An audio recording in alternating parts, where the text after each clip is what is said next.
Us Cuban Americans want to go and fight. That's what we're asking for. The Democrats are taking a lot of time. They are talking and talking, but they're not giving us any answers.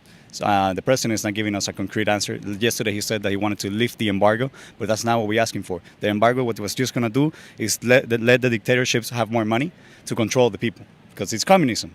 Everything that they want to do is control.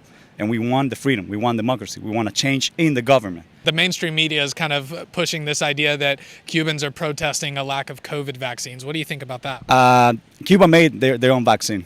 They have it. We know that they have that vaccine. I have families that they had COVID in Cuba and they were treated well. That's not what they're protesting for. There's no hygiene in the hospitals. There's no actual good care. They have the medicine, but there's no good care in Cuba. So this is not because of the COVID. Why isn't money coming in? Why are we seeing these food shortages? The main money that comes from Cuba is tourism.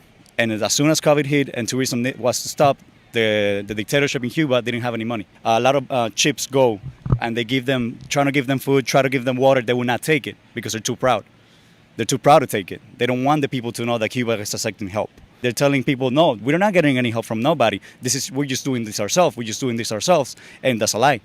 And Cuban, they don't have information. They have a little internet, but not all of them. And they just shut it off. And they shut it off, and then they shut it off so they could tell the news, so they can pretty much tell the news whatever they want.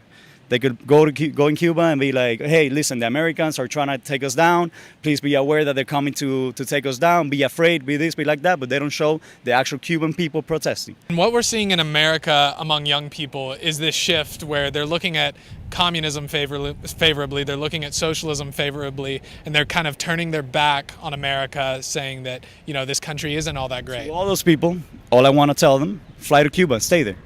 If you want to feel what communism, socialism, what is it? Because it's too easy to say it here. It's too easy because I'm from Cuba. I came when I was 12.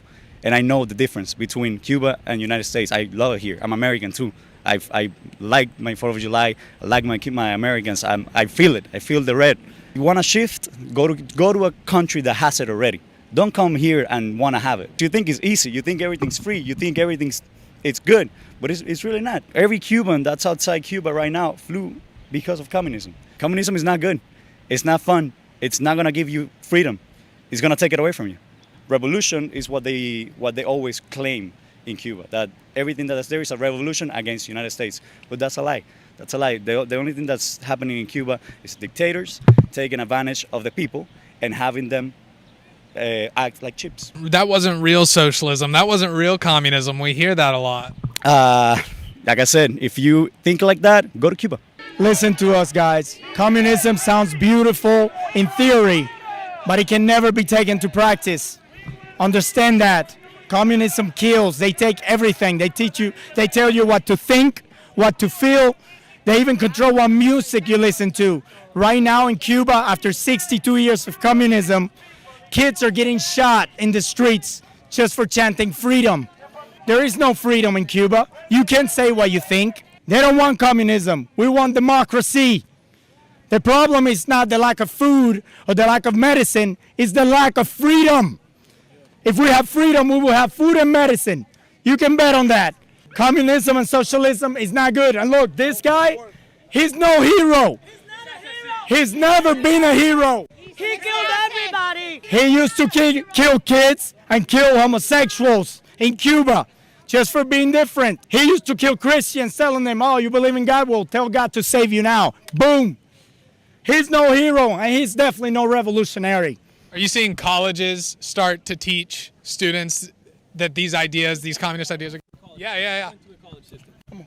Let me check on that. Hey, how's it going? Yeah, absolutely. What they sell into the young people is just this utopia, this idea that everything is going to be fine if you just hand out the power to a single person. I went through the college system here in the United States, and it's just obvious that that's what's happening. I went to Howard University, and there is a lot of professors over there teaching that Cuba is great. Cuba is not great. It's never been great. Since day one, they took the weapons. They took your freedom of speech, your freedom to assemble. You can say what you feel. In Cuba, you ask them, did you have breakfast today? No, I don't like to have breakfast.